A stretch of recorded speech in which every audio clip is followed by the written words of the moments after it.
Sometimes the deepest wounds are the ones no one can see. We all know what it feels like to hide parts of ourselves from a world that doesn't understand our pain. Elira lives as a reclusive healer in a snowbound medieval village, her face scarred by fire, hidden behind a veil from those who cast her out. Once a noblewoman, she now tends to others' wounds while carrying her own. On the coldest night in memory, a pale stranger arrives, seeking shelter. Corven, an ancient vampire, carries centuries of loneliness. When he sees her scars and whispers, "Beautiful skin," she doesn't flinch. She simply replies, "It still feels." Those two words change everything between the immortal and the scarred woman. But when their bond threatens what the village believes about monsters and outcasts, both must face an impossible choice. Can love survive when the world demands you choose between safety and the one soul who truly sees you? Before we jump back in, tell us where you're tuning in from, and if this story touches you, make sure you're subscribed, because tomorrow I've saved something extra special for you. The silk veil that covered Elira's face had once belonged to her grandmother, a woman who wore it to court ceremonies and grand feasts. Now it served a different purpose, hiding the twisted flesh that marked her as something the village preferred not to see. She adjusted it carefully as she prepared her mourning herbs, the familiar weight of the fabric, a comfort she had grown to cherish. Her cottage sat at the village's edge, close enough that people could find her when they needed healing, far enough that they could pretend she didn't exist the rest of the time. Steam rose from the wooden bowls where she ground willow bark for pain relief, mixing it with honey to make the medicine more palatable for the children who would inevitably need it. Winter brought its own ailments, coughs that settled deep in the chest, joints that ached with the cold, cuts that healed slowly in the harsh mountain air. The bloodstone pendant at her throat caught the firelight as she worked.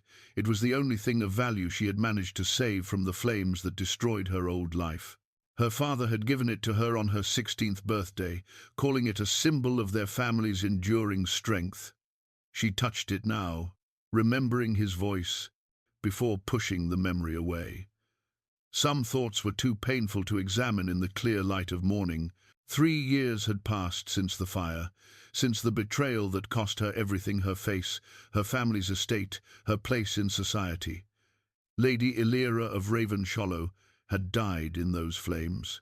What emerged was simply the healer, a woman whose skill with herbs and poultices made her useful enough to tolerate despite her disfigurement. A knock at her door interrupted her work.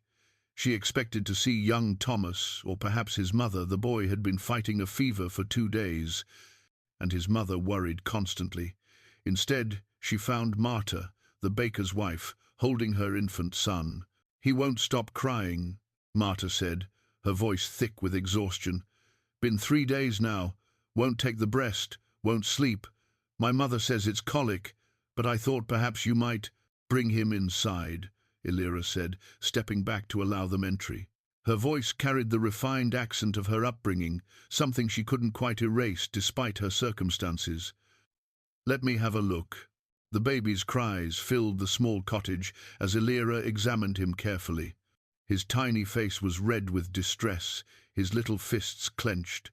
She felt his forehead no fever, his belly perhaps slightly distended. She had seen this before in her months of tending to the village's ailments. "It's not colic," she said, reaching for a specific jar on her shelf. "See how he draws his legs up? That's trapped air, nothing more serious. This fennel tea will help settle his stomach." She prepared the remedy with practiced efficiency, steeping the seeds in hot water until the liquid turned a pale golden color. The baby's cries softened as she held him, something in her voice and manner soothing him despite his discomfort. "You have a gift," Marta said, watching her son finally quiet in Elira's arms. "My grandmother always said some people are born knowing how to ease suffering." Elira handed the baby back carefully, along with a small bottle of the fennel tea. "A few drops in warm milk, 3 times daily. The crying should stop by tomorrow evening." Marta pressed 2 copper coins into her hand, more than the remedy was worth, but Elira had learned not to refuse payment. Pride was a luxury she could no longer afford. "Has there been any word from the South Road?" Elira asked, as Marta prepared to leave. "The snow has been heavier than usual. I worry about travellers caught unprepared." "Funny you should ask," Marta replied, bouncing her now peaceful son. "Old Henrik mentioned seeing smoke from the direction of the way station yesterday evening. Could be someone sheltering there, though who'd be travelling in this weather is beyond me." After Marta left, Elira returned to her work, but the baker's wife's words lingered in her mind. The way station sat halfway between her cottage and the village proper, abandoned since the war ended 5 years ago. No one used it anymore. The room was too cold, the roof leaked, and local superstition held that the place carried bad luck from all the desperate travellers who had sought shelter there during the worst of the fighting. She spent the day preparing additional remedies, more willow bark mixture for Thomas, a salve for the blacksmith's burned hands, dried herbs for the midwife's supply. The work kept her hands busy and her mind focused, the way she preferred it. Thinking too much about the past led nowhere good. As evening approached, she wrapped herself in her heavy cloak and stepped outside to gather more firewood. The cold bit at her exposed skin, and she pulled the cloak closer, grateful for its warmth. The village below showed warm yellow lights in windows, smoke rising from chimneys, the comfortable signs of families gathering for their evening meals. She had been arranging the firewood when she heard footsteps approaching through the snow, heavy boots, a measured gait, not the hurried steps of someone seeking urgent medical help. She straightened, peering into the darkness beyond her cottage's small circle of light. The man who emerged from the shadows was tall and lean, with pale skin that seemed almost luminous in the moonlight. His dark hair was dusted with snow, his clothing well-made but travel-worn. What struck her most were his eyes, ancient eyes, in a face that appeared no older than 30, holding a weariness that spoke of decades, perhaps centuries, of burden. "Forgive the intrusion," he said, his voice carrying an accent she couldn't quite place. "I was told there was a healer in this area. I find myself in need of shelter." Elira studied him carefully. Something about his stillness, the way he held himself apart from the warmth of her fire, set her on edge. Yet there was no aggression in his manner, no threat in his bearing. If anything, he seemed almost fragile, despite his imposing height. "You're not injured," she observed. It wasn't a question. Her healer's eye could spot injury or illness quickly, and this man bore neither. "No," he agreed, "but I am very tired, and the next village is still many miles distant. I can pay for lodging." She should have turned him away. Single women, especially disfigured ones living alone, didn't house strange men overnight. The village would have opinions about such behavior, none of them favorable. But something in his voice, a quality of profound exhaustion that went beyond physical weariness, made her hesitate. "The way station is available," she said finally. "It's not comfortable, but it's shelter. I was told it was abandoned." "In poor condition." "It is, but if you're truly desperate for shelter—" "I am," he said simply. Against her better judgment, she found herself nodding toward the path that led to the old way station. "I'll show you. But I warn you, the roof leaks and there's no fuel for a fire. You'd be warmer sleeping rough." "I don't feel the cold as others do," he replied. The shelter alone would be sufficient. They walked in silence through the snow, their footsteps muffled by the thick white blanket that covered everything. The way station appeared as a dark bulk against the pale landscape, its stone walls solid, but its wooden roof sagging under the weight of accumulated snow and time. Elira pushed open the heavy door, which groaned on rusted hinges. The interior was exactly as she remembered, a single large room with a stone fireplace, rough wooden benches, and straw scattered on the floor that had long since gone musty. Moonlight filtered through cracks in the roof, illuminating patches of the floor in silver. "It's not much," she said, suddenly embarrassed by the state of the place. Her healer's nature rebelled against offering such poor hospitality to anyone, stranger or not. "It's More than sufficient, the man assured her.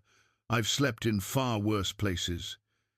He moved to the center of the room, seeming to take inventory of the space. Thank you for your kindness.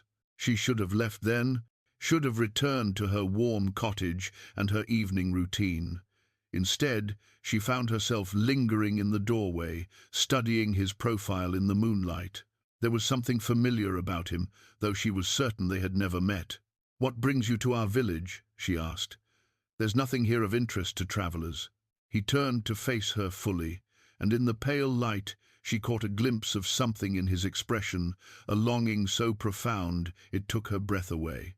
I'm seeking something I lost long ago, he said quietly. Something I thought was gone forever. The words resonated in her chest, stirring feelings she had carefully buried since the fire.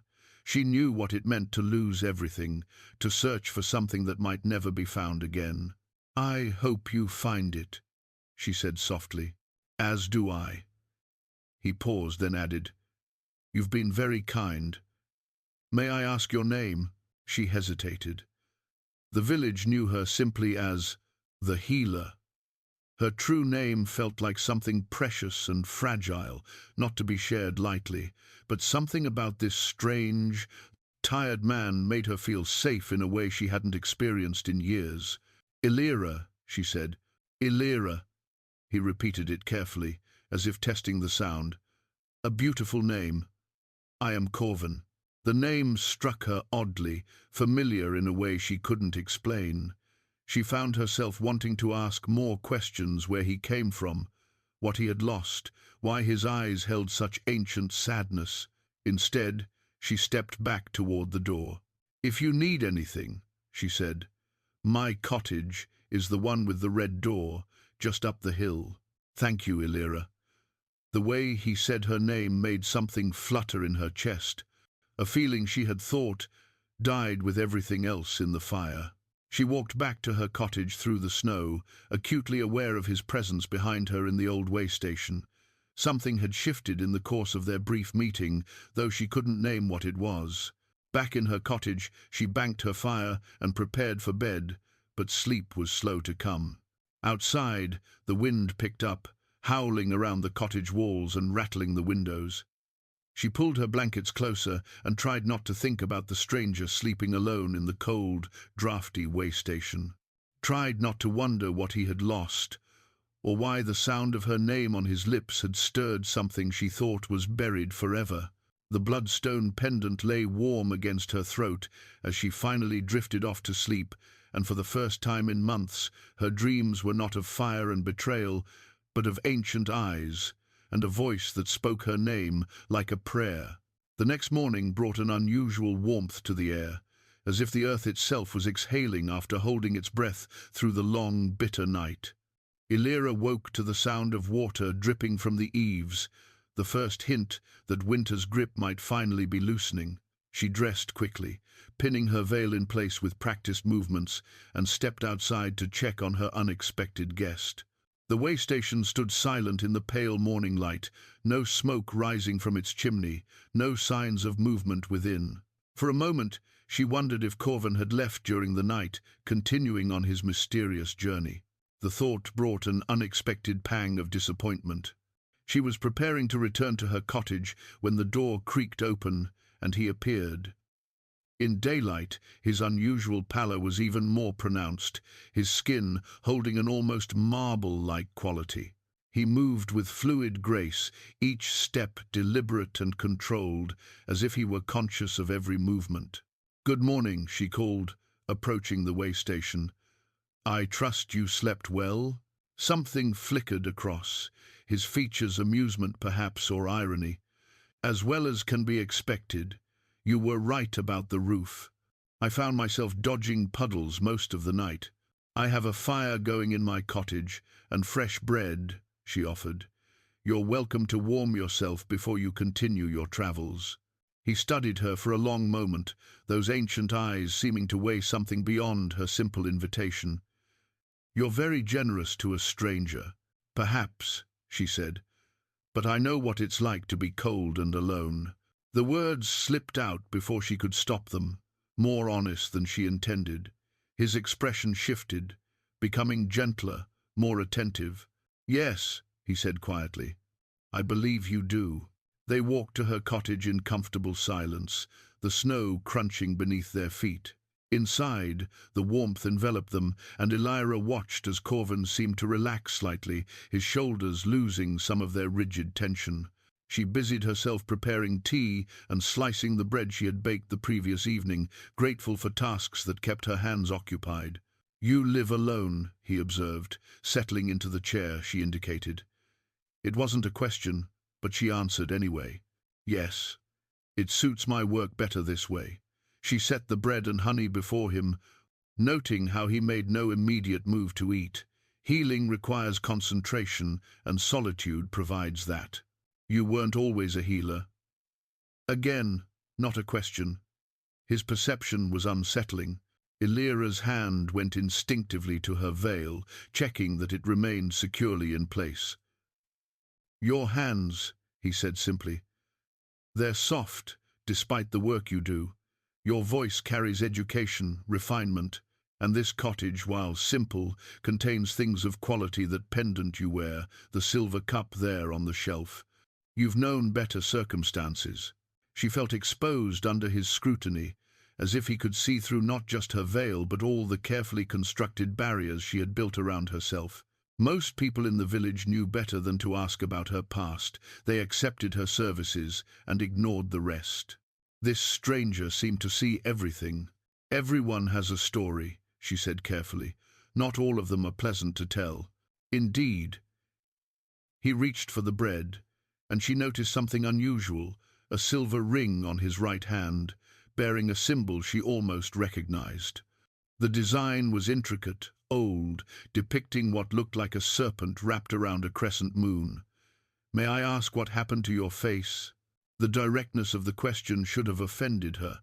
Instead, she found herself appreciating his honesty. Too many people pretended not to notice her veil, speaking to her as if the scarring beneath didn't exist. Their false politeness felt more insulting than open curiosity. "A fire," she said. "3 years ago, I was trapped when my family's estate burned." "Your family? Dead?" The word came out flat, emotionless. She had practiced saying it until it no longer brought tears. "All of them. I'm sorry." The sympathy in his voice was genuine, not the automatic condolence most people offered. "To lose everything, yes, well." She turned away, busying herself with unnecessary tasks. "One learns to adapt, to find new purposes." "Do you ever remove the veil?" he asked.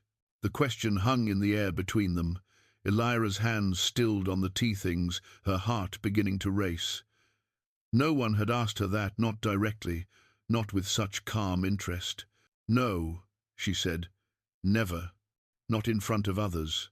"Because of how you look, or because of how others react?" The distinction was subtle but important.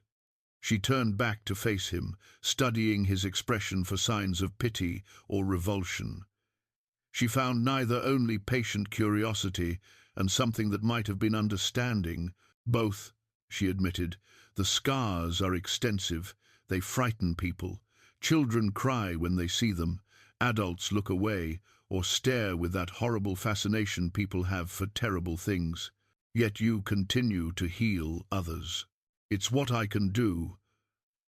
What I'm good at. And pain—" She hesitated, then continued with unexpected honesty. "Pain makes one compassionate towards suffering in others." Corven set down his cup, leaning back in his chair. The silver ring caught the firelight, and again she felt that flicker of recognition. "I've known others who carried visible reminders of their trials," he said carefully. "In my experience, those who have suffered often possess the greatest capacity for gentleness." Something in his tone made her look at him more closely. There was a weight to his words that suggested personal knowledge, not mere philosophy. "You speak as if you've lived many lifetimes," she said. A shadow passed across his features. "Sometimes it feels that way." The moment stretched between them, heavy with unspoken understanding. Elira found herself wanting to ask more, to understand this strange man who spoke of suffering with such intimate knowledge. Before she could form the questions, he stood abruptly. "I should go," he said. "I've imposed on your hospitality long enough. You don't have to leave." The words escaped before she could consider them. "I mean, if you have nowhere urgent to be, you're welcome to rest another day. The weather may clear, make travel easier." He studied her with those penetrating eyes. "Why would you offer that? You know nothing about me. I could be dangerous." "Are you dangerous?" The question seemed to surprise him. He was quiet for a long moment, as if genuinely considering his answer. "Yes," he said finally, "but not to you. Never to you." The certainty in his voice should have frightened her. Instead, it sent a warm flutter through her chest. There was something in the way he said, "never to you," that made her feel protected rather than threatened. "Then stay," she said, "at least until the roads improve." "Elira." He took a step closer, and she caught a scent she couldn't identify, something wild and clean, like pine forests under starlight. "There are things about me you don't understand, things that would change how you see me. Try me." The words came out more boldly than she intended. His eyes widened slightly, as if her response surprised him. "You would accept me, regardless of what I am. You've shown me more kindness in one evening than most people have in 3 years, she said. "You ask direct questions without cruelty. You don't flinch from mention of scars or suffering. You speak to me as if I'm a person rather than a curiosity. Why would I judge you harshly for whatever burden you carry?"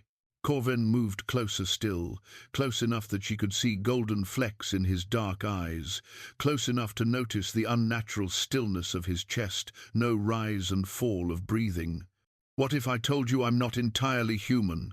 The words hung between them like a blade. Elira's rational mind should have recoiled, should have stepped back and demanded explanation. Instead, she found herself thinking of his pallor, his ancient eyes, the way he moved with such controlled grace. Pieces of a puzzle she hadn't realized she was solving. "What are you?" she asked quietly. His hand moved to the silver ring, turning it slowly around his finger.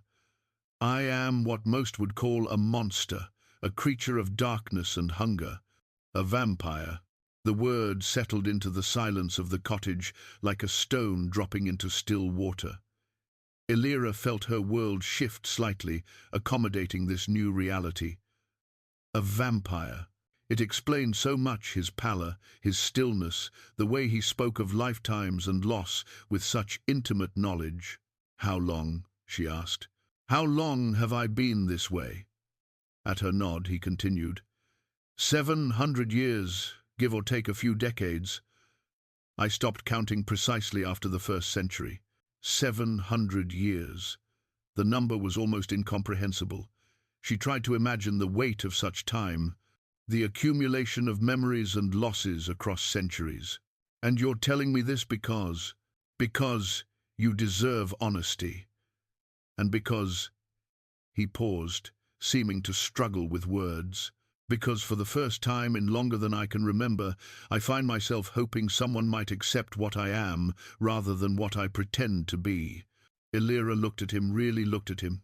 The pale skin, the too perfect features, the careful stillness that she now understood was the absence of breathing, heartbeat, all the small signs of life that humans took for granted.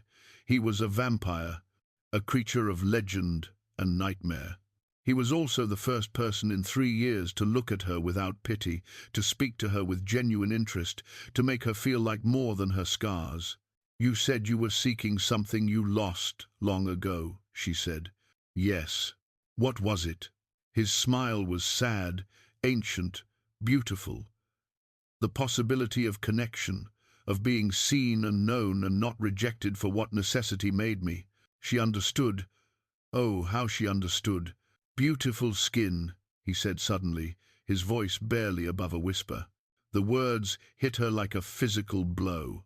Her hand flew to her veil, confusion and something close to panic flooding her system. "You can't see.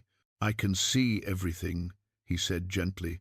The veil hides your scars from human eyes, but mine are different, enhanced. I see the damage the fire did, yes, but I also see the woman beneath, the strength it took to survive, the courage it takes to keep helping others despite your own pain. Beautiful skin, Elira, marked by trial, refined by suffering, more beautiful for having endured. Tears she hadn't allowed herself to shed in months stung her eyes. No one had called her beautiful since the fire. No one had looked past the scars to see anything worth valuing. It still feels, she whispered, the words escaping before she could stop them. What still feels? The skin, the scars, people assume. She swallowed hard, struggling to find words for something she had never spoken aloud.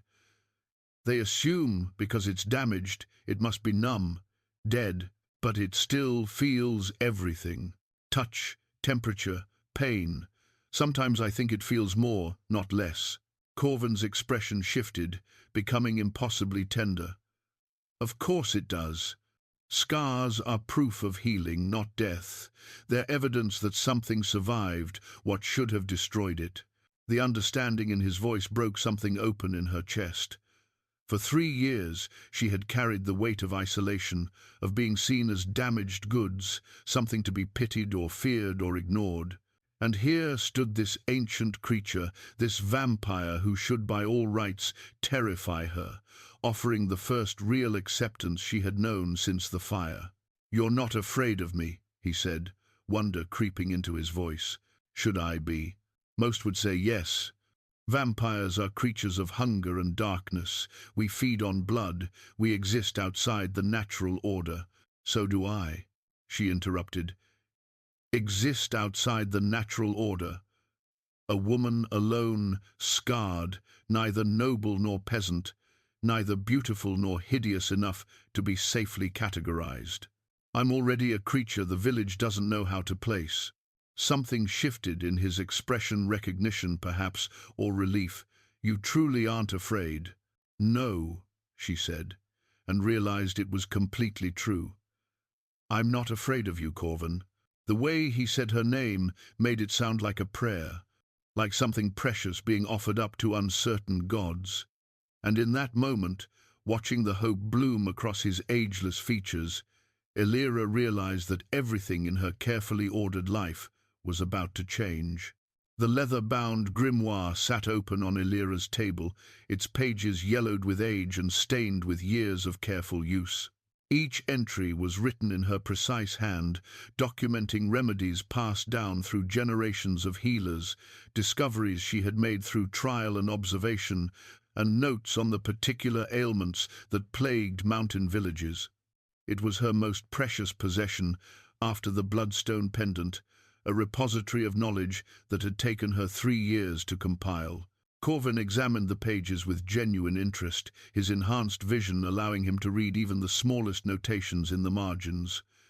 "Willow bark for pain, feverfew for headaches, comfrey for broken bones," he murmured. "You've been thorough in your studies." "Necessity taught me," Elira replied, grinding fresh herbs with her mortar and pestle. The rhythmic motion helped calm her nerves. 2 days had passed since his revelation, and she was still adjusting to the reality of harboring a vampire in her home, not harboring hosting. He was no prisoner here, free to leave whenever he chose. That, he remained, felt like a gift she was afraid to examine too closely. "You mentioned you studied healing before the fire," he said, turning another page. "Where did you learn?" "My mother's sister was a court physician. Unusual for a woman, but she had proven herself indispensable to the royal family. She taught me during summer visits to the capital." The memory brought a bittersweet smile. "I was fascinated by the way certain plants could ease suffering, how knowledge could be more powerful than noble birth or political connections." "And your family supported this interest?" Elira's hands stilled on the pestle. "My father indulged what he called my charitable nature. He assumed I would marry well and perhaps establish a small infirmary on our estate, a pleasant hobby for a dutiful wife. He never imagined it would become my sole means of survival." The bitterness in her voice surprised her. She had thought herself past such feelings, but speaking of her old life brought back the complex mix of grief and anger that had sustained her through those first terrible months after the fire. "Your family expected you to marry," Corven observed. "Were there arrangements in place?" "There were negotiations," she said carefully. "Lord Aldrich of Thornwick had expressed interest, a political alliance that would have benefited both houses." She resumed her grinding with perhaps more force than necessary. "The fire ended those discussions rather definitively. Because of your scars, because of my scars, because of my family's deaths, because our estate was destroyed along with our fortune, I became worthless as a marriage prospect, damaged goods, with no dowry to compensate for my disfigurement." Corven was quiet for a moment, studying her profile as she worked. His loss was profound, though I doubt he possessed the wisdom to recognize it. The simple statement, delivered with such quiet conviction, made warmth bloom in her chest. She looked up from her work to find him watching her with an expression she couldn't quite read, not pity, not desire, but something deeper and more complex. "You're very kind," she said. "I'm honest. There's a difference." He stood and moved to the window, peering out at the village below. "Speaking of which, I should warn you that your neighbors have noticed my presence." Elira's stomach clenched. "What do you mean?" "I've seen them watching your cottage, noting the smoke from your chimney during times when you would normally be alone. Yesterday, I observed two men discussing whether they should investigate." His voice remained calm, but she heard the underlying tension. "I don't wish to bring trouble to your door." She set down her pestle and joined him at the window. The village looked peaceful in the afternoon light, but she knew how quickly gossip travelled through its narrow streets.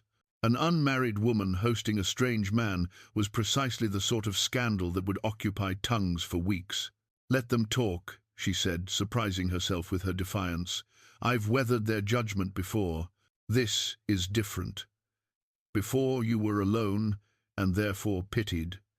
Now you're behaving in a way that challenges their assumptions about proper conduct. That makes you dangerous in their eyes." He was right, and they both knew it.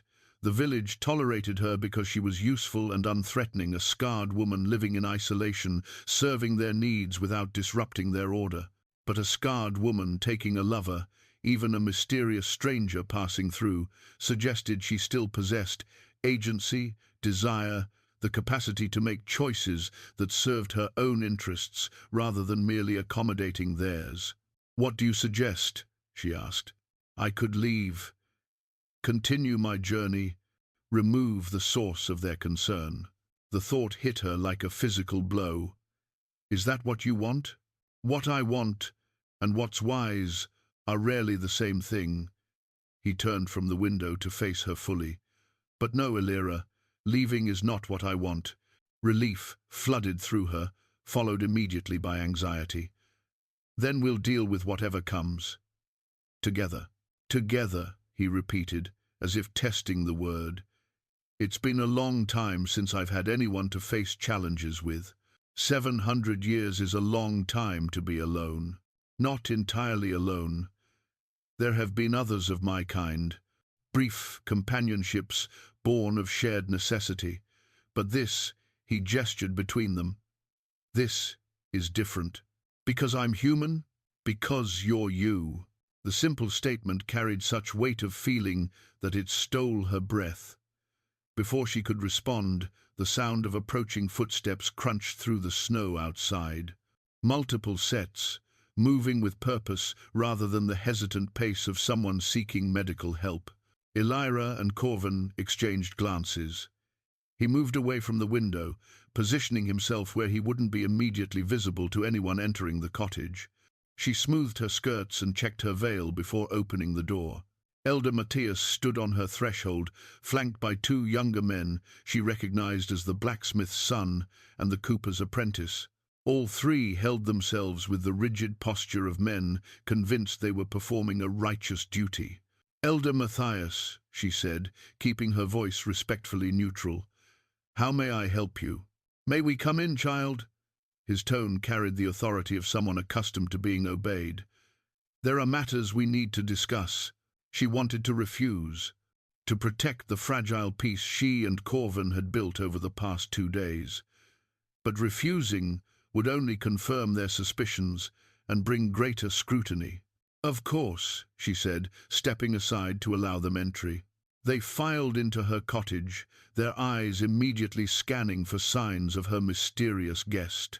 Corven had positioned himself in the alcove where she stored her larger supply of herbs, partly concealed by hanging bundles of dried plants. To casual observation, he might pass for shadows and storage. "Tea," she offered, playing the role of gracious hostess despite her nervousness. "This isn't a social call," Matthias said bluntly. "We've come to discuss your recent visitor." "Visitor?" She kept her expression carefully neutral. "I'm not sure what you mean." "Don't dissemble with us, girl." The blacksmith's son stepped forward, his young face flushed with righteous indignation. "Half the village has seen smoke from your chimney at odd hours, noticed your increased trips to the market, observed signs that you're feeding more than yourself. I've been preparing additional remedies for winter," she said smoothly. "The cold weather brings increased demand for my services." "Where is he?" the cooper's apprentice demanded. "We know you're sheltering someone." "Lower your voice in the lady's home," Corven said quietly, stepping out from the alcove. The 3 men spun toward the sound, hands moving instinctively to the knives at their belts.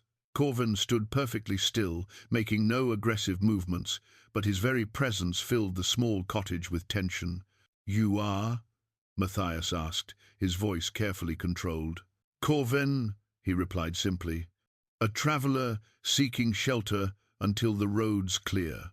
"And why?" the blacksmith's son asked, his hand still on his knife hilt.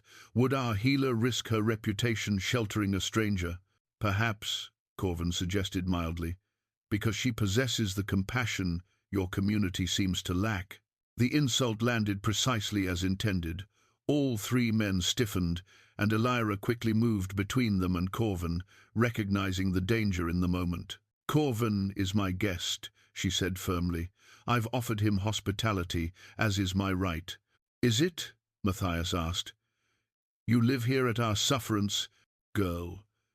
Your usefulness grants you a place among us, but don't mistake tolerance for acceptance.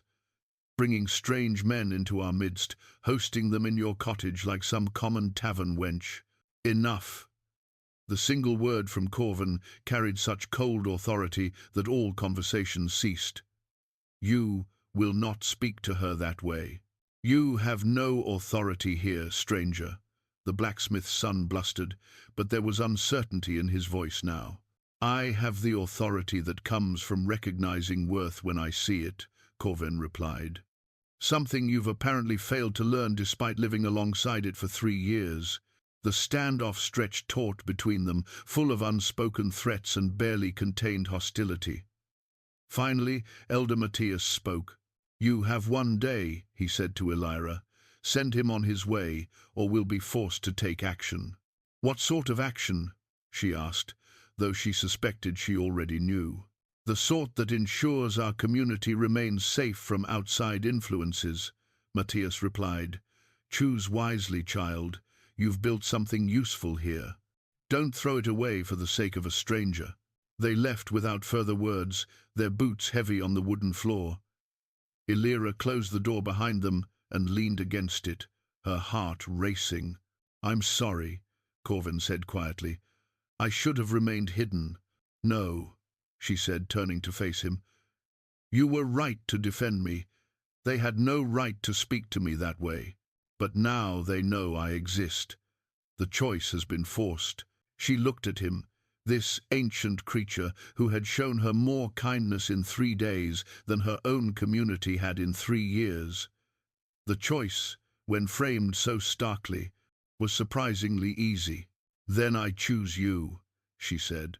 The broken mirror leaned against the wall in Elira's bedroom, its surface fractured into a dozen jagged pieces that reflected her image in distorted fragments.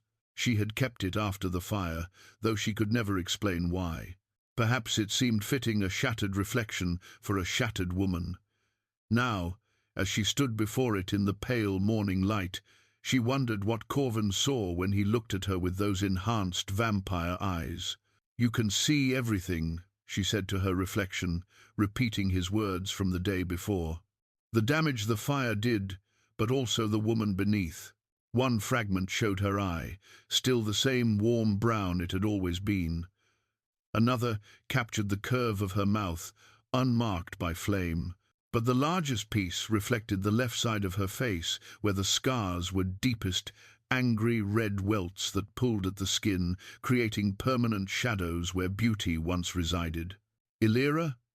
Corven's voice came through the door, soft with concern. "Are you well?" She had been standing there longer than intended, lost in contemplation of her fractured reflection. "I'm fine," she called back. "Just dressing." But she wasn't fine. Not entirely. The confrontation with Elder Matthias had shaken something loose inside her, not fear of the villagers' threats, but a deeper uncertainty about what she was asking of Corven. To choose her meant choosing exile from human society, choosing a life forever marked by her disfigurement and his supernatural nature. When she emerged from her room, she found him sitting at her table with 2 cups of tea prepared, steam rising in the cool morning air. He had learned her morning routine over the past few days, anticipating her needs with thoughtful attention. "You were quiet in there," he observed, studying her face with those penetrating eyes. "Thinking heavy thoughts?" "Wondering if I'm being selfish," she admitted, settling into the chair across from him. "Asking you to stay here, to face the villagers' hostility for my sake. You haven't asked me anything. I'm here by choice, but your choice is influenced by my wishes. If I truly cared about your well-being, perhaps I should encourage you to leave, to continue your journey to somewhere you might find peace." Corven was quiet for a moment, turning his cup slowly between his hands. "Do you want me to leave?" "No." The answer came without hesitation. "But what I want, and what's best for you, may not be the same thing. 700 years, he said quietly. 700 years of wandering, of existing but never truly living. Do you know what that's like? To move through decades, like a ghost, touching nothing, connecting with no one, watching the world change around you, while you remain frozen in time." She shook her head, unable to imagine such vast loneliness. "I had given up hope of ever feeling anything beyond the mechanical necessities of survival. Then I met a scarred woman who looked at me without fear, who offered shelter without expectation, who saw a monster and chose kindness instead of rejection." His voice grew softer. "For the first time in centuries, I remember what it feels like to be valued for something other than the fear I inspire. I'm not the only person who might accept you, aren't you?" He leaned forward, his expression intense. "In 700 years, Elira, you're the first person to learn what I am and respond with curiosity rather than terror. The first to see my nature as something to understand rather than destroy. Do you think I would abandon that lightly?"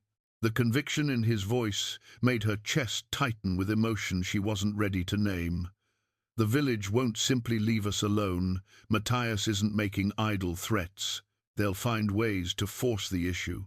Then we'll face whatever comes together. Unless—" a shadow of uncertainty crossed his features. "Unless you're having second thoughts about harboring a monster." "You're not a monster." The words came out sharper than intended. "You're a man who was changed by circumstances beyond his control, trying to find meaning in an existence you never chose. How is that different from what happened to me? You didn't choose to become a vampire, and you didn't choose to be scarred and exiled. We're both creatures shaped by trauma, trying to build something worthwhile from the pieces that remain." She studied his face, seeing past the pale perfection to the weary loneliness beneath. "Tell me about it," she said. "The transformation. What happened to make you this way?" His expression grew distant, as if he were looking back across centuries. "I was a soldier fighting in the Crusades. Young, idealistic, convinced I was serving God's will by reclaiming the Holy Land. Our company was ambushed in a narrow pass, overwhelmed by enemy forces. I was badly wounded, dying slowly while the battle raged around me. He paused, lost in memory. Elira waited, sensing the difficulty of sharing something he had probably never spoken aloud. She found me there, he continued. An ancient vampire who had been drawn by the scent of spilled blood. She was beautiful, terrible, older than empires. I was 26 years old, full of plans and dreams I wasn't ready to abandon.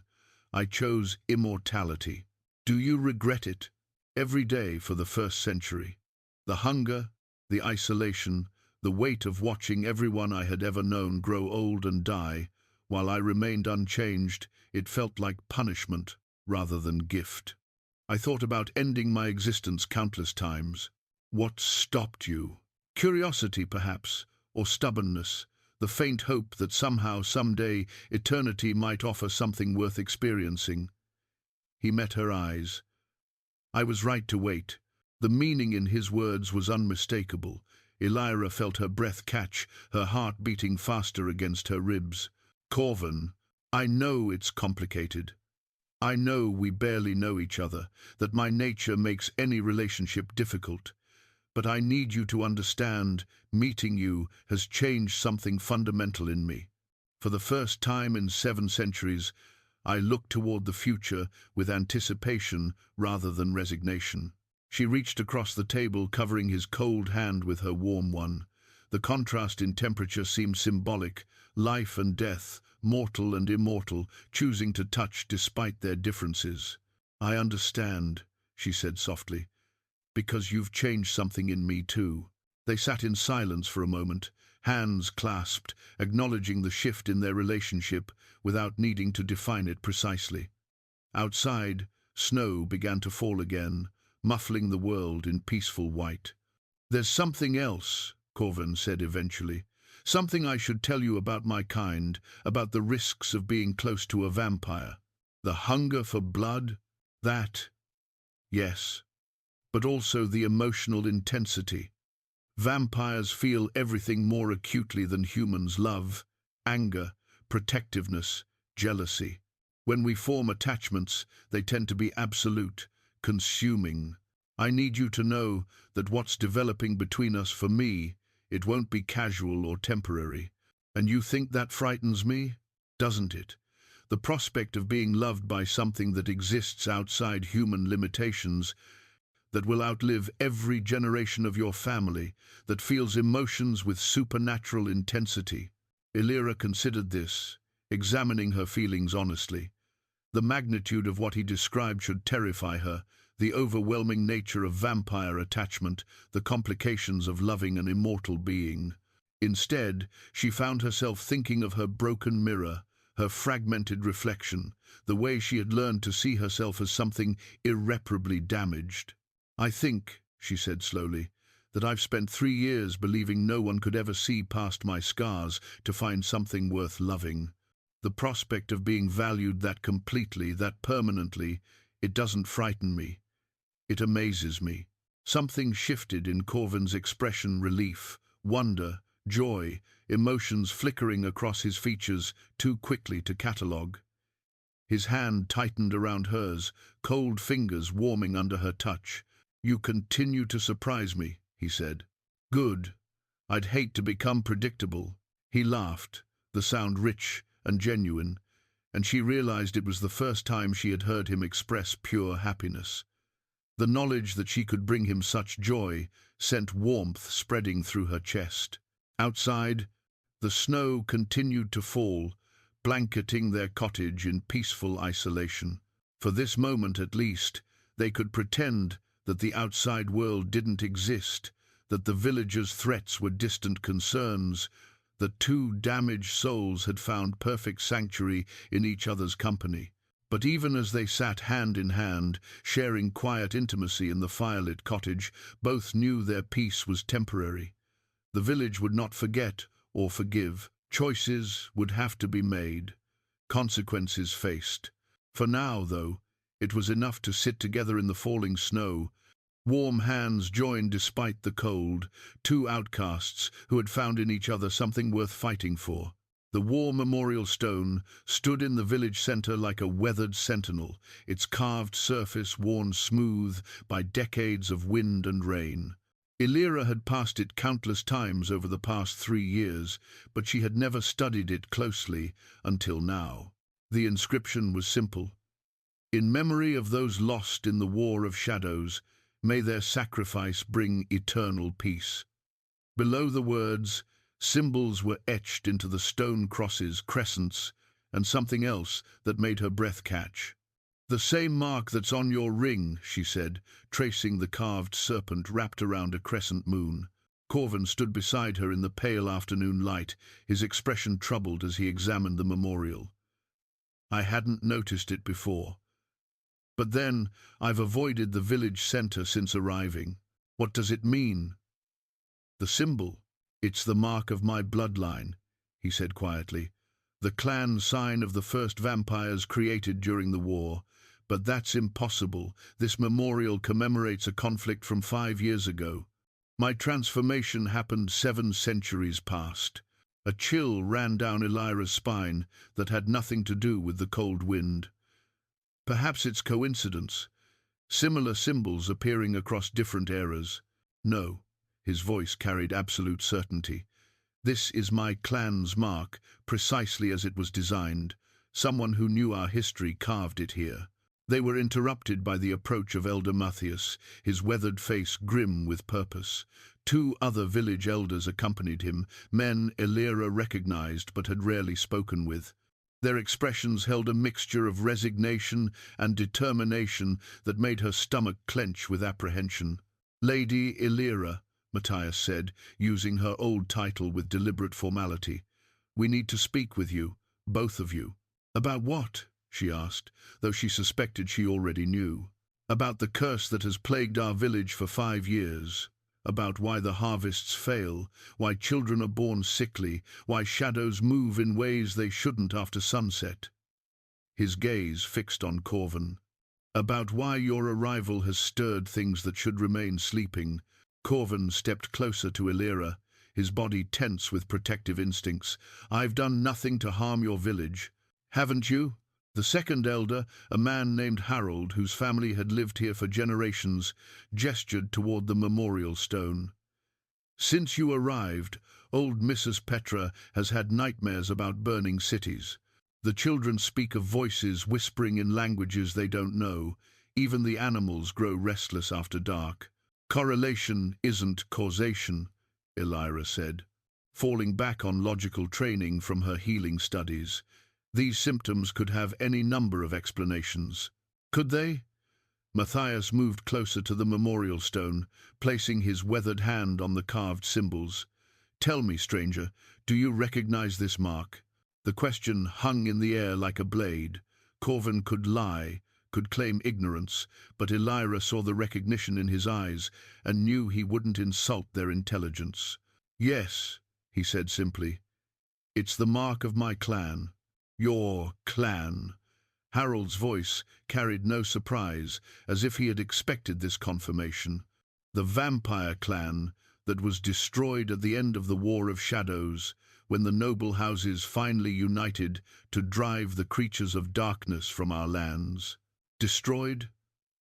Corven's voice sharpened. "What do you mean, destroyed?" "The records are clear," Matthias said. "Lord Aldrich of Thornwick led the final assault on the vampire stronghold hidden in these very mountains. Every member of your bloodline was hunted down and killed, their bodies burned to prevent resurrection. The war ended with their complete annihilation." Elira felt the blood drain from her face. "Lord Aldrich of Thornwick. That was your intended husband," Matthias finished. "Yes, child. The man who would have married you was the hero who ended the vampire threat 5 years ago. The irony is not lost on us." "But that's impossible," Corven said, his voice strained. "I've been traveling for decades. I wasn't here during any recent war. Weren't you?" The third elder, an ancient woman named Marta, who served as the village's keeper of histories, stepped forward. "Or Have you simply forgotten?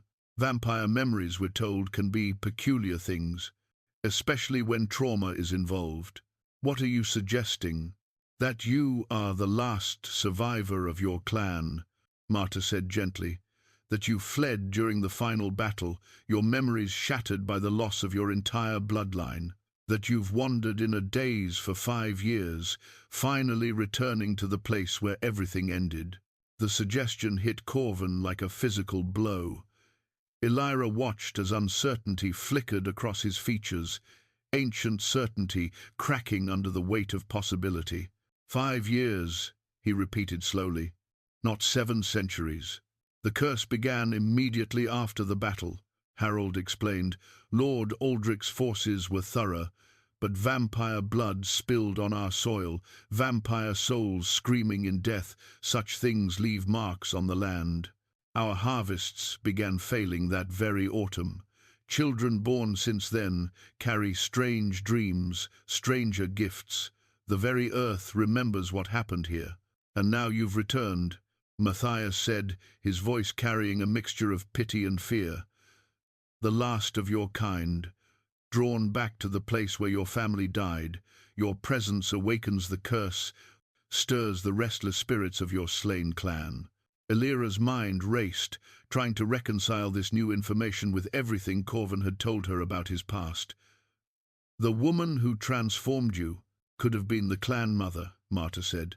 The eldest vampire, the one who created the others. If she transformed you just before the final battle, if trauma scattered your memories. No, Corven said firmly, but uncertainty colored his voice.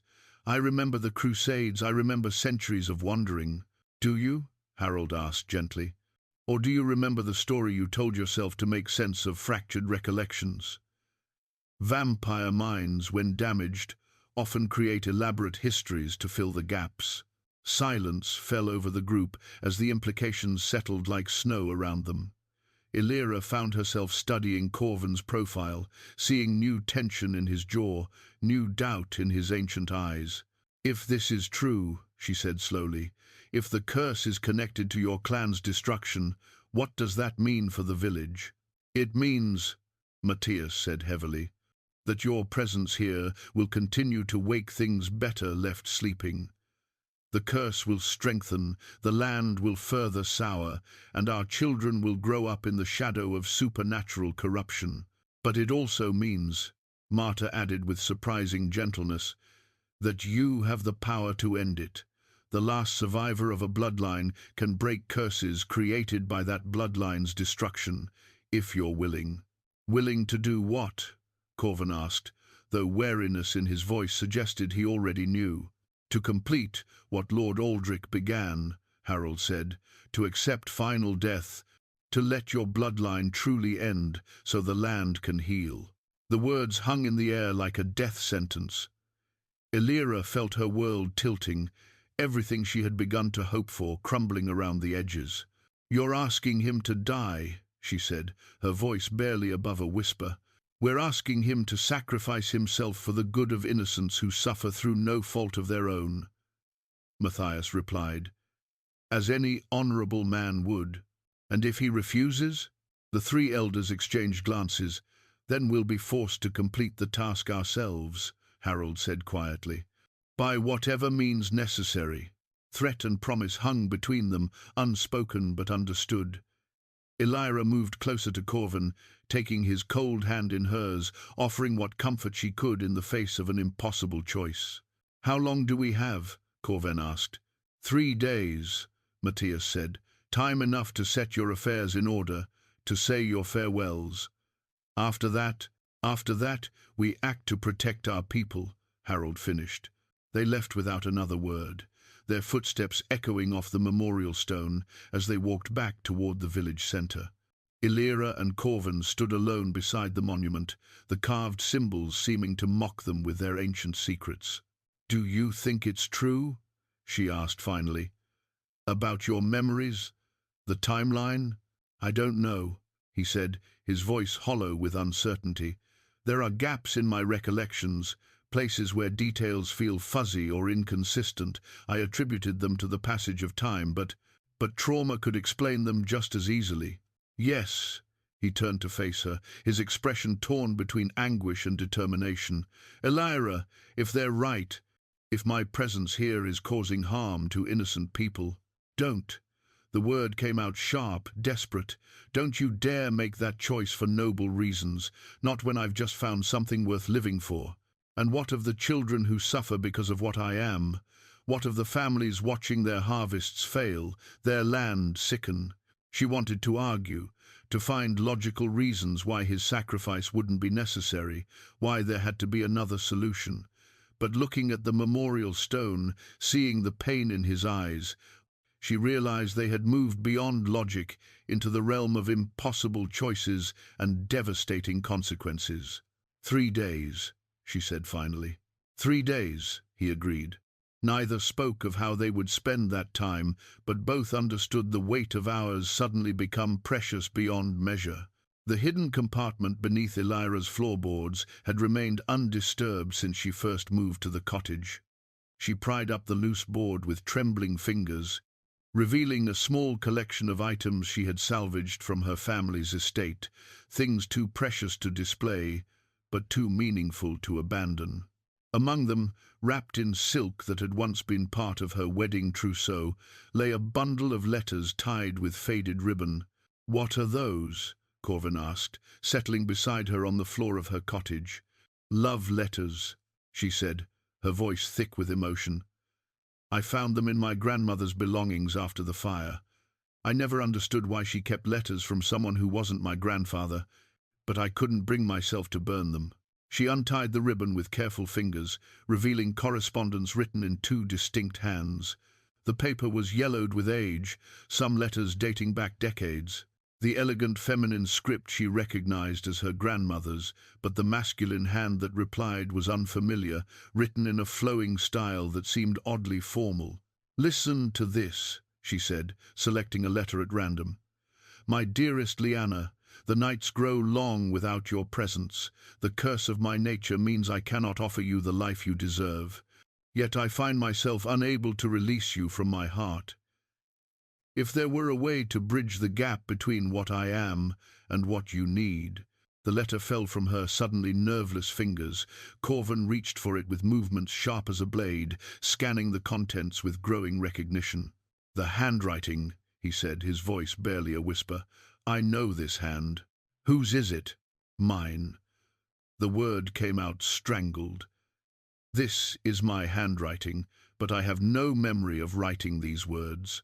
Elira felt the world tilt around her. She reached for another letter, this one in her grandmother's script.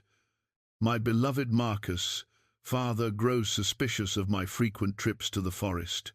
He speaks of arranging a marriage to Lord Aldrich's eldest son, claims it would strengthen our family's position. How can I tell him that my heart already belongs to one he would consider a monster? How can I explain that your curse makes you more human than any mortal man I've known?" "Marcus," Corven repeated, testing the name. "She called me Marcus. Your real name?" I think so. It feels familiar, like something half-remembered from a dream." He picked up another letter, his hands shaking slightly. "But this would mean that you loved my grandmother, that this connection between us isn't coincidence, but destiny repeating itself." They read through the correspondence in growing amazement and horror. The letters painted a picture of a love affair that spanned months, maybe years, a vampire named Marcus, who had found solace with a young noblewoman named Liana, Elira's grandmother. The early letters spoke of stolen meetings in the forest, shared conversations about literature and philosophy, growing intimacy, despite the impossible nature of their bond. "Here," Elira said, finding a letter dated just 5 years past. "Listen to this. The war comes closer each day. Lord Aldrich's forces have found our stronghold, and my clan prepares for final battle. If I should not survive what's to come, know that loving you has been the brightest light in my cursed existence. Should fate ever grant us another chance, another lifetime where we might be together." The letter ended there, torn off mid-sentence, as if interrupted by urgent circumstances.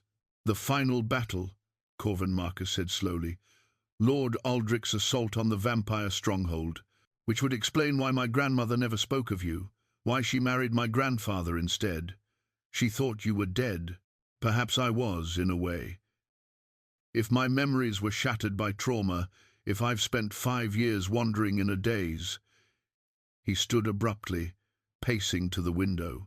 But why would I remember 7 centuries of history that never happened?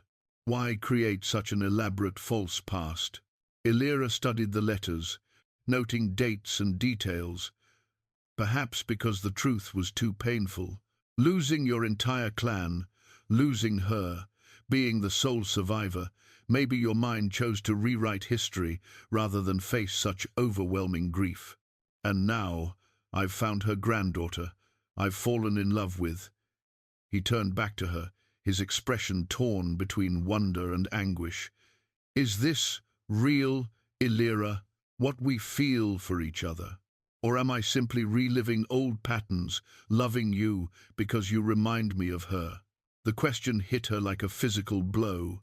She had felt so certain of their connection, so convinced that their love was unique and authentic.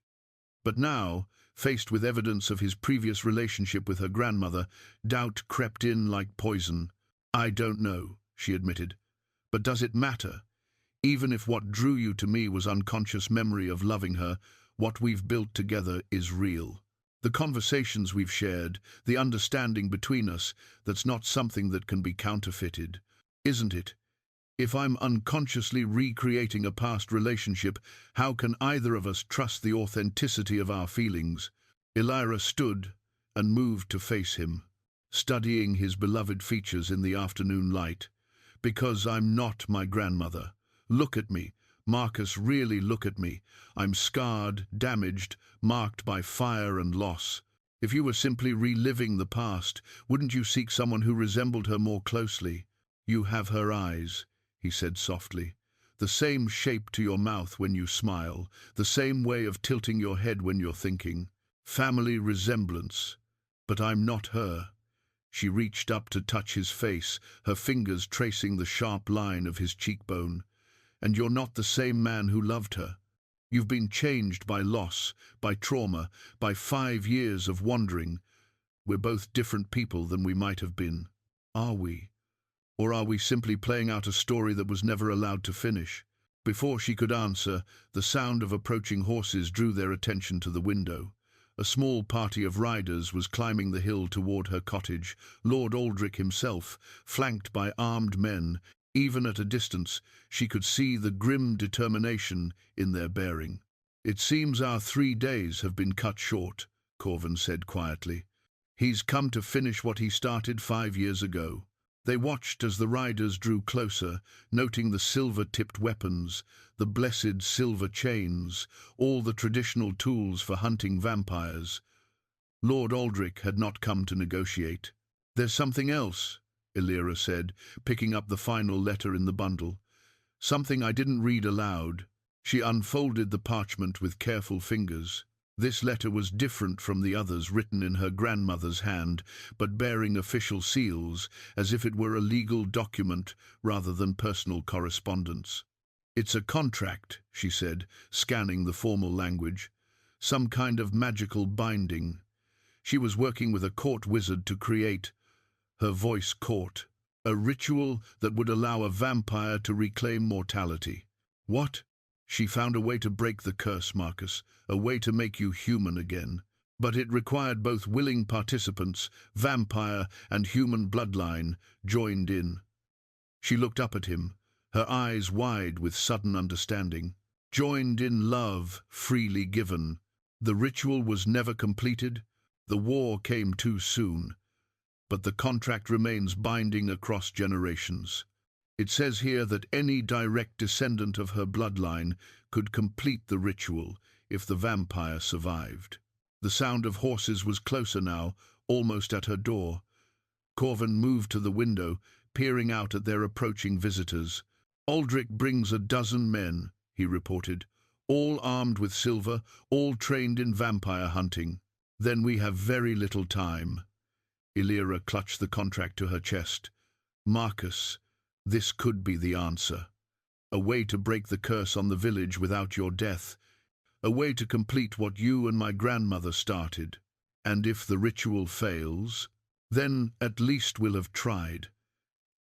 At least we'll have chosen our own fate rather than letting others dictate it. The riders had reached her cottage.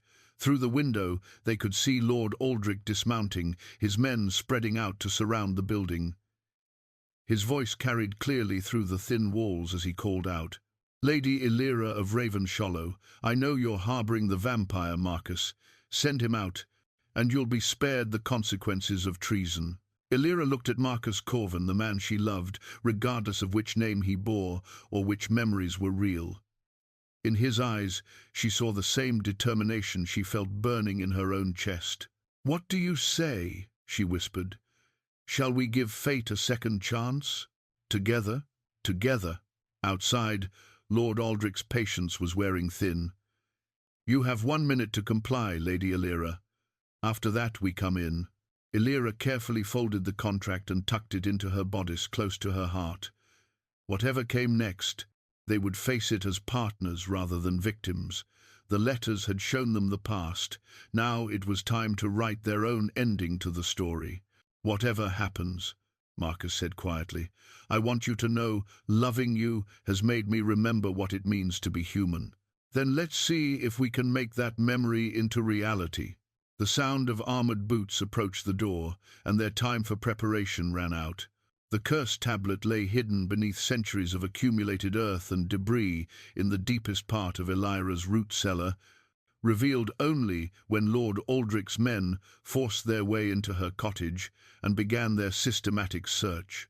She had never known of its existence, had walked over it daily for 3 years without realizing that ancient magic pulsed just beneath her feet. "Bring it up," Aldrich commanded, his voice carrying the authority of a man accustomed to being obeyed without question. 2 of his soldiers hauled the heavy stone tablet into her main room, grunting under its weight. The surface was covered in symbols that seemed to shift and writhe in the firelight, carved with such precision that they appeared almost alive. Marcus stood with his hands bound behind him, silver chains wrapped around his wrists and ankles.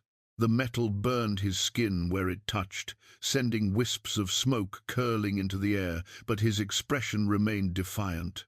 Elira was held between 2 guards, her own hands free but her movement restricted by the sword points hovering near her throat.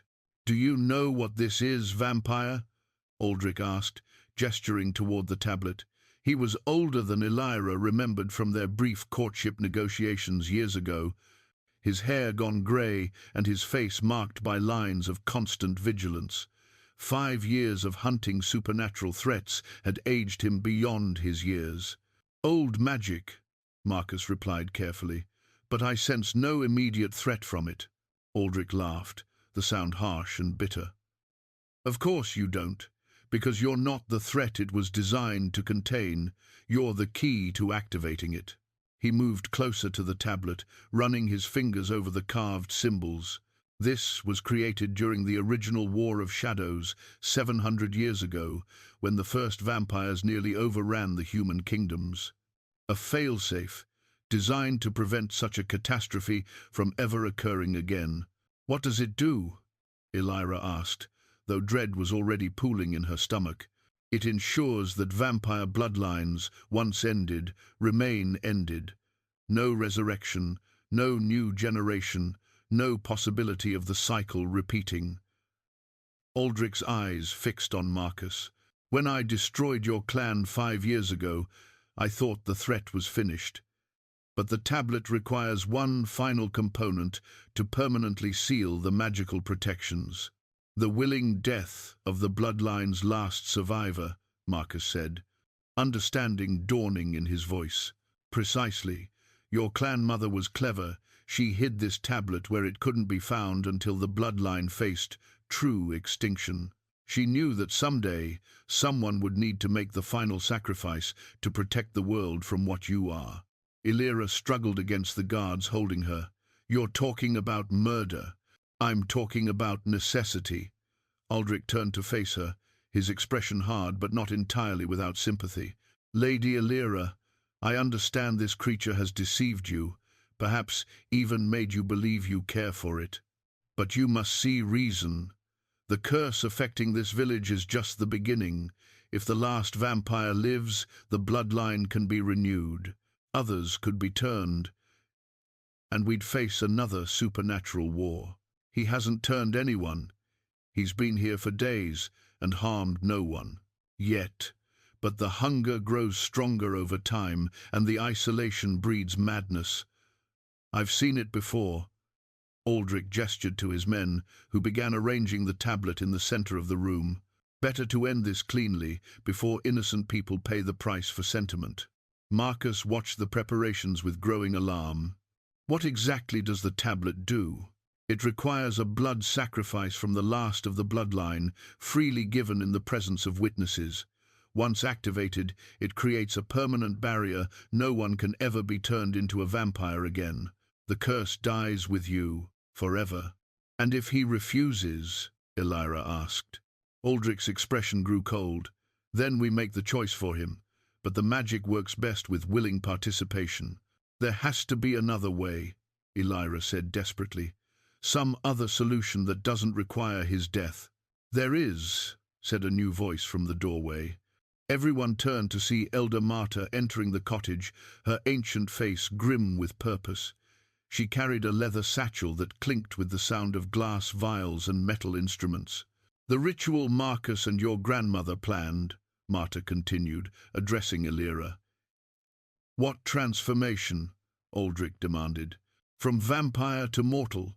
The same magic that creates vampires can unmake them under the right circumstances."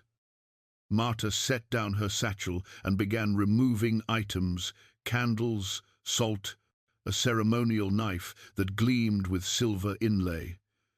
"Your grandmother researched it extensively, Lord Aldrich. She believed love could be stronger than any curse." "Romantic nonsense," Aldrich scoffed. "Even if such magic were possible—" "It is possible," Marta interrupted, "but it requires specific conditions. The vampire must willingly surrender their immortality. The human participant must be of the bloodline that created the original binding, in this case, Elira's grandmother's line. And both must be joined in perfect trust, perfect love." Marcus looked between Marta and Elira, hope and doubt warring in his expression. "What would happen to me if the transformation succeeded?" "You would become fully human, mortal lifespan, mortal vulnerabilities, but also mortal freedoms. No more hunger for blood, no more supernatural strength or speed. You would age and die, as any man does. And if it failed? Then you would die anyway, but your death would serve no purpose beyond waste." Aldrich studied the curse tablet, then looked at the ritual implements Marta was arranging. "Even if this transformation were possible, it doesn't solve the larger problem. The curse tablet still exists. Other vampires could still threaten." "No," Marta said firmly. "If Marcus becomes human through the ritual, the magic recognizes the bloodline as truly ended. The tablet's protections would activate automatically, sealing the barriers without requiring death as sacrifice." "You're certain of this?" "As certain as one can be with magic this ancient. The tablet was designed to respond to the end of vampire bloodlines. It doesn't specify how that ending occurs." Elira felt a surge of desperate hope. "Marcus, this could work. We could complete what you and my grandmother started. Or it could kill us both," Marcus pointed out. "Marta, what are the risks?" "Substantial," the elder woman admitted. "The ritual channels enormous magical forces through both participants. If either wavers in their commitment, if doubt creeps in at the crucial moment, the energy could consume you both. And even if everything goes perfectly, there's no guarantee the transformation will be complete." "But it's a chance," Elira said. "A chance for both of us to live." Aldrich watched this exchange with growing frustration. "This is madness. We have a proven solution. Activate the tablet through sacrifice. Why risk everything on untested magic?" "Because," Marcus said quietly, I'm tired of being a monster. If there's even a possibility of reclaiming my humanity, of building a real life with Elira, I have to try. And I have to try to save him, Elira added. Not just because I love him, but because death shouldn't be the only answer to supernatural problems. Marta finished arranging her ritual circle, salt and silver, creating intricate patterns on the cottage floor. The choice is yours, all of you. But decide quickly, the moon is rising, and both rituals require darkness to function properly. Aldrich looked around the cottage at the curse tablet with its ominous symbols, at the ritual circle with its promise of transformation, at Marcus bound in silver chains, at Elira, with her scarred face set in determined lines. If I allow this attempt, he said slowly, and it fails, I will activate the tablet immediately. No second chances, no further delays. Understood, Marcus said. And you, Aldrich turned to Elira, are you prepared to die for this creature? Because that's what you're risking. Elira met his gaze steadily. I'm prepared to live for him, which is a much harder thing. Aldrich studied her for a long moment, seeing something in her expression that gave him pause. Perhaps he remembered the eager young woman who had once been considered for marriage to his family, before fire and loss changed her into someone harder, more certain of her own mind. Very well, he said finally. We'll attempt the transformation ritual first. But if it fails, then you'll have your sacrifice, Marcus finished. I understand. Marta began lighting candles around the ritual circle. We need to begin soon. The magical energies are already building, drawn by the presence of both the curse tablet and the vampire. Much longer, and the forces will become too chaotic to control. As the cottage filled with flickering candlelight and the scent of burning herbs, Elira realized they stood at the fulcrum of everything past and future, love and duty, life and death, balanced on the edge of ancient magic. In a few hours, she would either have the mortal man she loved, or they would both be dead. There were worse ways to gamble with destiny. The ritual blade gleamed in the candlelight, its silver surface etched with symbols that seemed to pulse with their own inner light. Marta held it reverently, explaining its significance as she prepared the final elements of the transformation ceremony. This blade has been blessed by 7 different faiths and tempered in the tears of those who loved the lost, she said, placing it carefully at the center of the ritual circle. It will channel the magical energies needed to sever Marcus's connection to his vampire nature. Elira knelt beside Marcus within the salt circle, her hands steady despite the magnitude of what they were attempting. Aldrich's men had removed the silver chains at Marta's insistence. The ritual required Marcus to participate willingly, without coercion. He rubbed his wrists where the metal had burned him, the wounds already healing with supernatural speed. Once we begin, Marta continued, there can be no hesitation, no second thoughts. The magic will read your intentions, your deepest desires. If either of you harbors doubt about your commitment to each other or to this path, the forces will turn destructive. What exactly will happen to us? Elira asked. She had prepared for many possibilities in her life as a healer, but voluntary magical transformation lay far outside her experience. The ritual will merge your life forces temporarily, Marta explained. Elira, your humanity will serve as an anchor, showing the magic what Marcus should become. Marcus, your supernatural nature will be gradually stripped away and redirected through the blade into the curse tablet, where it will activate the permanent protections without requiring your death. And the risks? Marta's expression grew somber. If the connection between you isn't strong enough to withstand the magical pressure, both your life forces could be torn apart. If Marcus's vampire nature resists transformation, the energies could consume you both from within. If either of you pulls back from the process once it's begun, the backlash will be instantly fatal. Marcus took Elira's hands in his, studying her face in the flickering candlelight. Are you certain about this? You could still walk away, choose safety over Over you? Over us? She shook her head firmly. I've spent 3 years hiding from life, Marcus. If I'm going to risk everything, let it be for something worth having. Even if I become fully mortal, no enhanced strength, no extended lifespan, I would age and die within decades rather than centuries. Especially then, I fell in love with your heart, not your supernatural abilities. If anything, knowing you'll grow old beside me makes the prospect more precious, not less. Aldrich watched their exchange with obvious impatience. The moon has reached its zenith. If we're going to attempt this madness, it must be now. Marta nodded, beginning to light the outer ring of candles. Join hands within the circle. When I begin the incantation, focus only on each other, your love, your trust, your shared desire for a future together. Let everything else fall away. Elira and Marcus clasped hands tightly, their fingers interlocking as they knelt face to face in the center of the ritual space. Around them, the cottage had been transformed, furniture pushed against the walls, windows covered with black cloth to contain the magical energies, every surface bearing candles or protective symbols drawn in silver and salt. Lord Aldrich, Marta said, I need you and your men to maintain the protective barriers.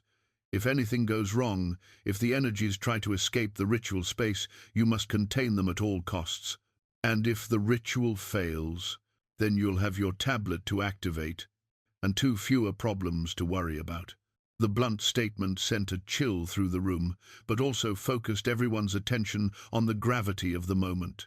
This wasn't a romantic gesture or desperate gamble, it was magical surgery being performed with ancient tools and uncertain outcomes. Marta began to chant in a language that predated the common tongue, words that seemed to resonate in the bones and blood of everyone present. The candles flickered without wind, their flames stretching upward as if drawn by invisible forces. The salt lines around the ritual circle began to glow with pale silver light. It's beginning, Marcus whispered, his grip on Elira's hands tightening. She could feel it too, a pulling sensation, as if something vast and hungry was awakening around them. The air grew thick, charged with potential energy that made her skin prickle and her hair stand on end. Focus on me, she told Marcus. Whatever happens, keep looking at me. His eyes locked with hers, those ancient dark eyes that had first captured her attention days ago that now felt like a lifetime past. In their depths, she saw fear and hope warring together, love and desperation, creating a complex tapestry of emotion. The chanting grew louder, more urgent. The blade at the center of their circle began to vibrate, its surface heating until it glowed like metal fresh from the forge. The cursed tablet across the room responded with its own eerie light, symbols crawling across its surface like living things.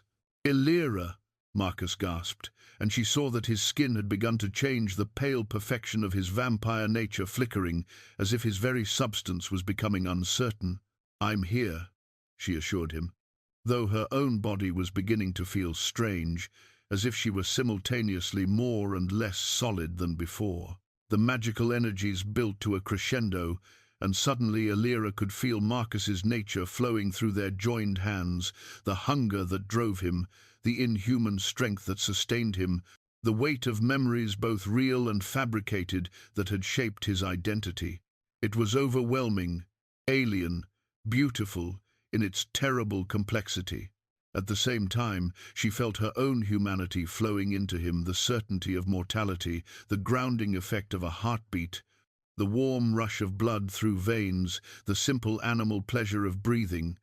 She was giving him pieces of what made her human, while he surrendered the supernatural forces that defined his existence.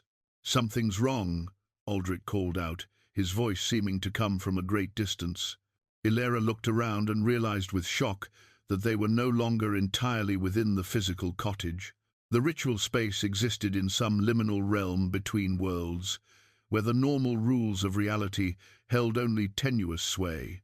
She could see through the walls to the village below, where people slept unaware that magic was reshaping their world just beyond their doorsteps. The energies are stronger than expected. Marta's voice echoed strangely, as if she were speaking from the bottom of a well. Hold tight to each other. Don't let the transformation pull you apart. But Elira could feel the magical forces growing beyond anyone's ability to control them. What had begun as a careful ritual was becoming a supernatural storm, with she and Marcus at its eye. The cursed tablet pulsed more urgently, as if sensing its moment had come. "Marcus," she said urgently, "I can feel your memories, the real ones, from your time with my grandmother." "I can feel them too," he said wonderingly. "They're coming back, replacing the false history my mind created to protect itself." Images flashed between them, Marcus and Liana meeting in a moonlit garden, their first kiss beneath an ancient oak, desperate plans to run away together before the war could separate them. The memories were beautiful and heartbreaking, filled with a love that had been cut short by violence and loss. "She was pregnant," Marcus said suddenly, his eyes wide with shock. "Your grandmother was carrying our child when the final battle began." The revelation hit Elira like a physical blow. "That means that your mother was half vampire, that you carry vampire blood in your veins, diluted but present." Understanding crashed over them both. The ritual wasn't just transforming Marcus from vampire to human, it was awakening the dormant, supernatural heritage in Elira's bloodline, creating a balance that neither had expected. "The tablet is responding to both of us," Elira realized. "It thinks we're both vampires." Around them, the magical storm intensified. The cursed tablet's glow became blinding, its ancient protections activating in response to what it perceived as two vampires attempting to escape their nature through magical transformation. "Marta!" Aldrich's voice was sharp with alarm. "The containment barriers are failing." "I can't stop it now," Marta called back. "The magic has taken on a life of its own. They have to see it through to the end, whatever that might be." Elira felt the supernatural energies building to a breaking point. In moments, they would either achieve their transformation or be destroyed by forces beyond mortal comprehension. But now she understood why the ritual required such perfect trust, such absolute love. They weren't just risking their lives, they were offering their very souls to be remade. "Whatever happens," she told Marcus, "I regret nothing." "Nor I," he replied. "Meeting you, loving you, it's made everything worthwhile." The ritual blade blazed with silver fire. The cursed tablet screamed with sounds that had no place in the mortal world, and reality itself seemed to crack around the edges as ancient magic prepared to reshape two lives into something entirely new. In the space between one heartbeat and the next, between the last moment of who they had been and the first instant of who they might become, Elira and Marcus surrendered themselves to the storm and trusted in the power of love to guide them safely to whatever shore awaited. The blood moon hung directly overhead like a crimson eye watching the world below, its light streaming through the cottage windows despite the black cloth barriers. This was no ordinary lunar eclipse. The magical forces unleashed by the ritual had summoned something far more powerful and ancient than anyone had anticipated. Elira felt the change begin in her bones, a burning sensation that spread outward from her core like liquid fire. The dormant vampire blood in her veins was awakening, responding to the supernatural energies crackling around them. Her vision sharpened until she could see individual dust motes dancing in the candlelight, could count the threads in Marcus's clothing, could read the fear and determination written in the lines of his face. "I can feel it," she gasped, her voice already different, stronger, carrying harmonics that seemed to resonate in the wooden beams of the cottage. "The vampire nature, it's manifesting." Marcus's transformation was moving in the opposite direction, but with equal intensity. His supernatural pallor was giving way to human warmth, his skin flushing with color as mortal blood began to flow through previously cold veins. But the process was violent, tearing at the very foundations of what he had been for 5 years, or was it centuries. Even now, his returning memories painted conflicting pictures of his past. "The pain," he breathed, doubling over as his body fought to reconcile vampire nature with encroaching humanity.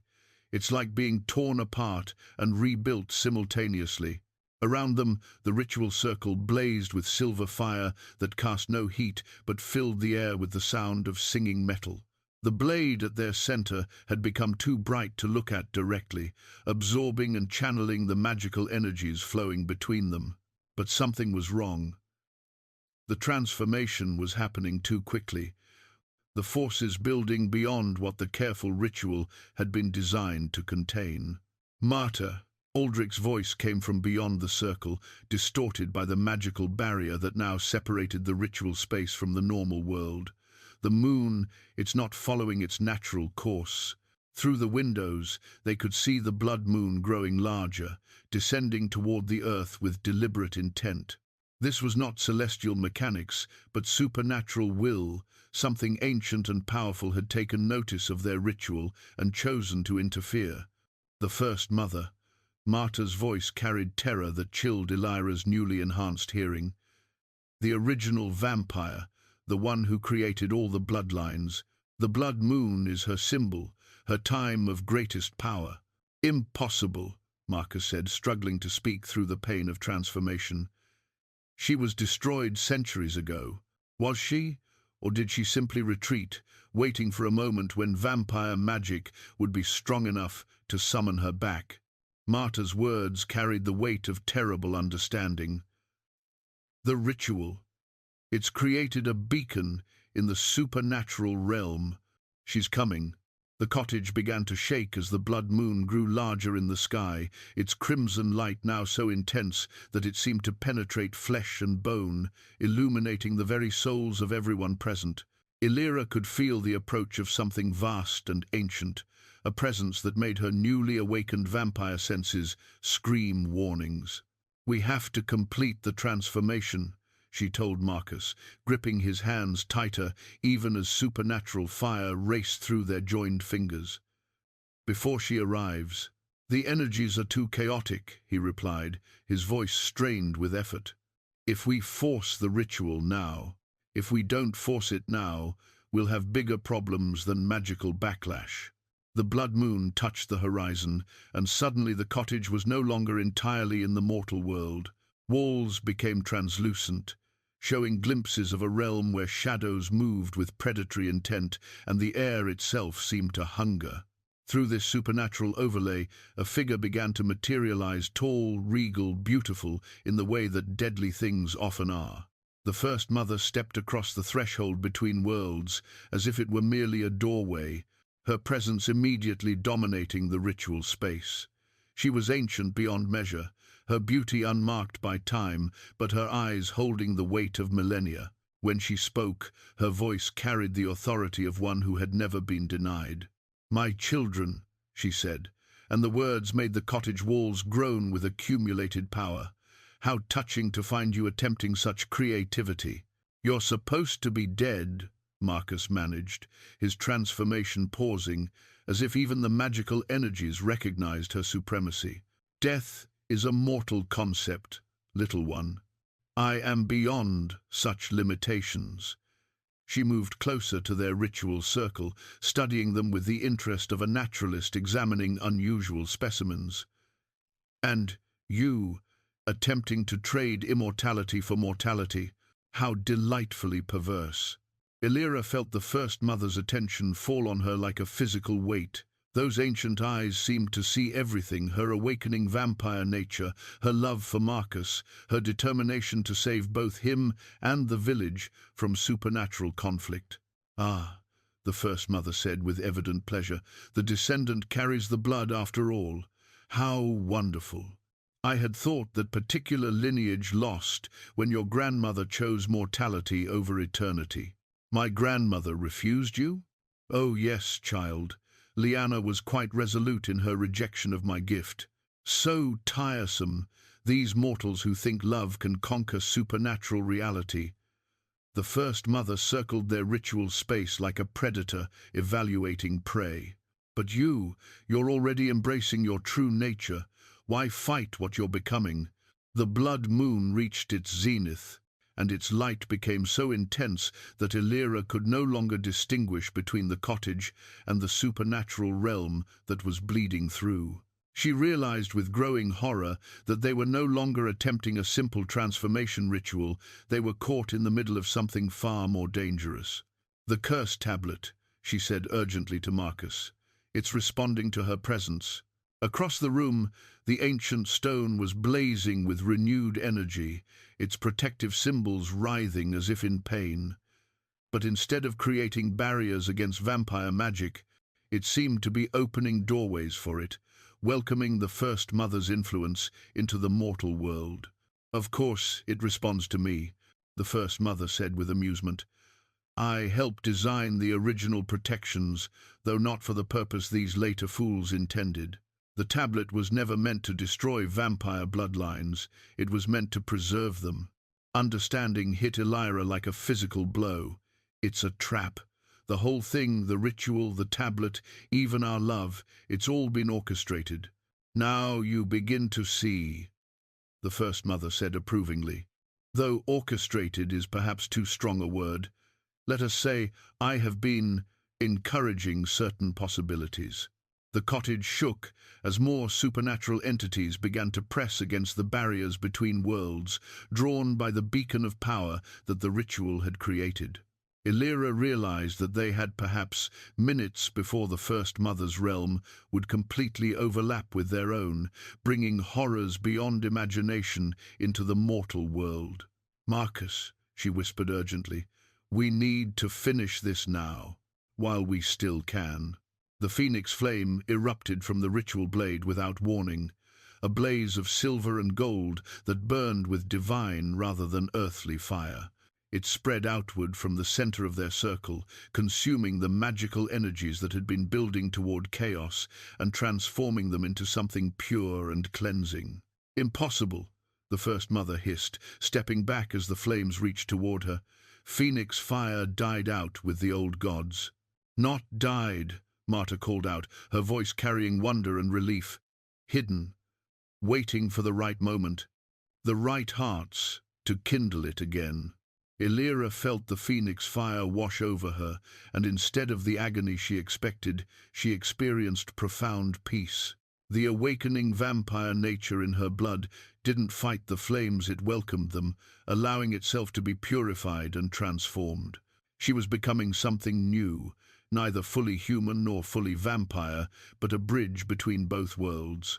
Marcus cried out as the fire enveloped him, but his voice held relief rather than pain. The supernatural forces that had defined his existence for 5 years were being gently stripped away, burned clean, without destroying the essential core of who he was. His memories, both real and false, were sorting themselves into clarity as his vampire nature dissolved. "You cannot unmake what I have made," the First Mother declared, raising her hands to summon power that would shatter the phoenix flames. But when she tried to draw on the supernatural energies in the room, she found them changed, purified, beyond her ability to corrupt.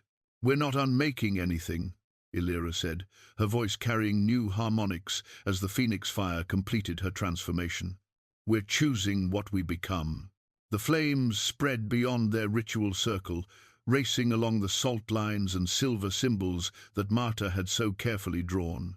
But instead of consuming the cottage, they cleansed it, burning away the accumulated supernatural corruption that had been building since the Blood Moon's arrival. "The curse tablet," Marcus gasped, pointing toward the ancient stone as phoenix fire reached it.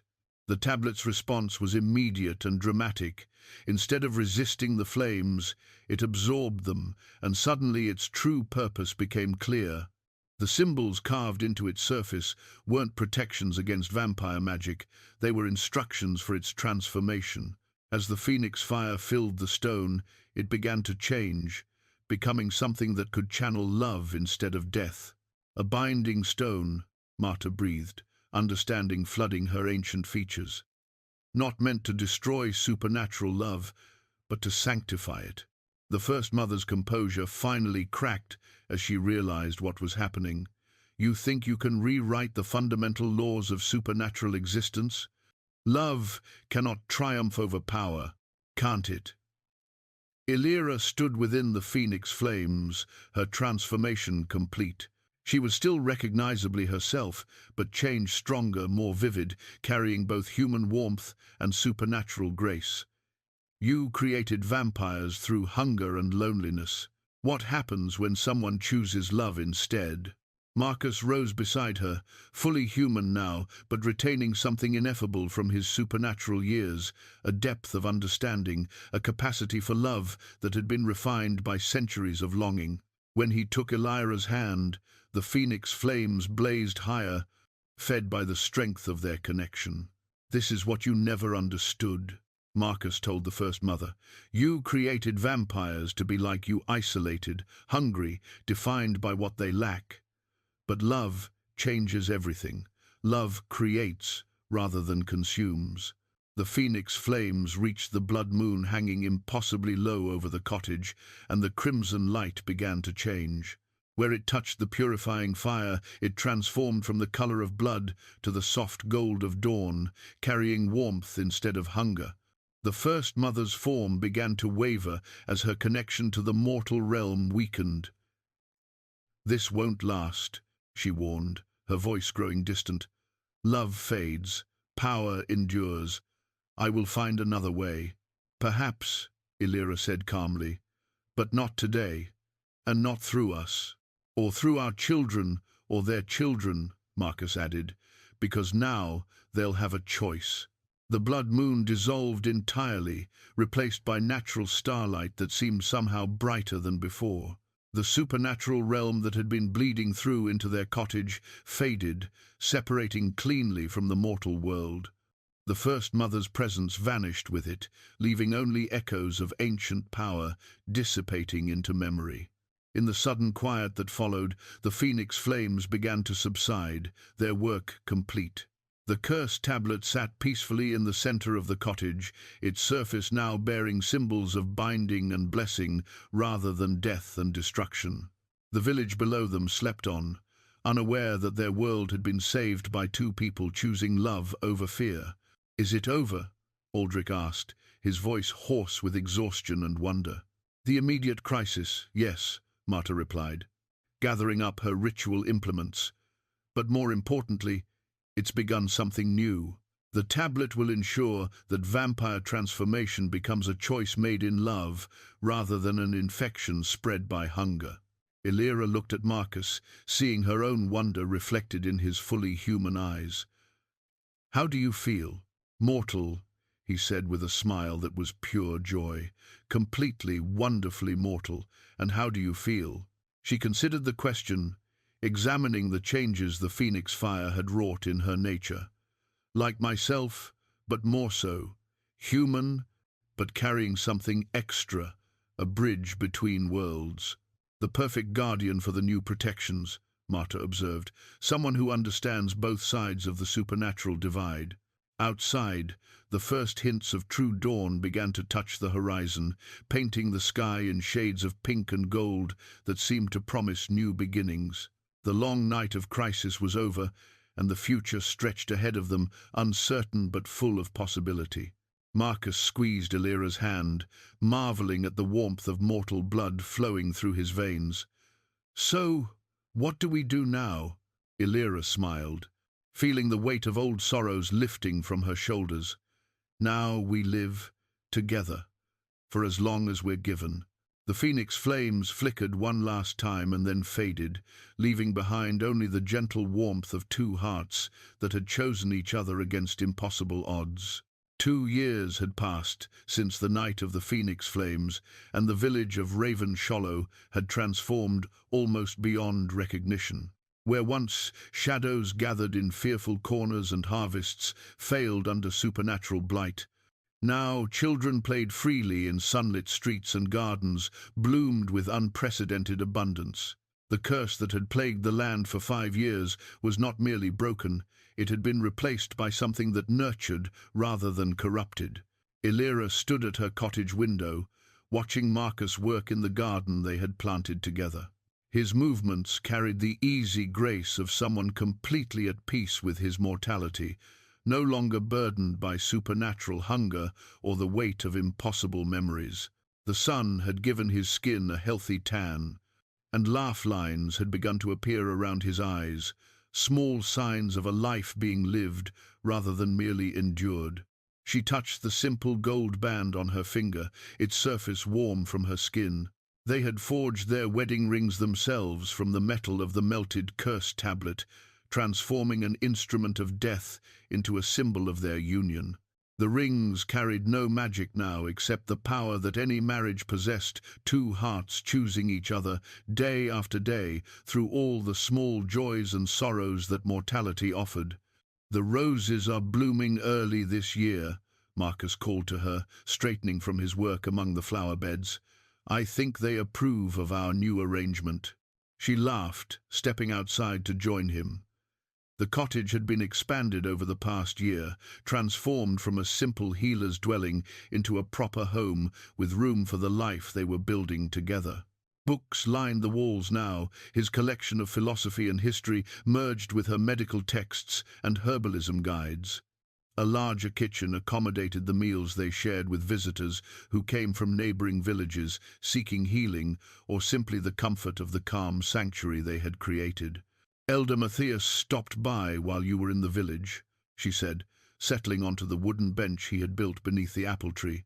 "The harvest projections for this year are the best in living memory." "And the children? No more strange dreams, no more inexplicable illnesses. Dr. Helena says she's never seen a healthier generation."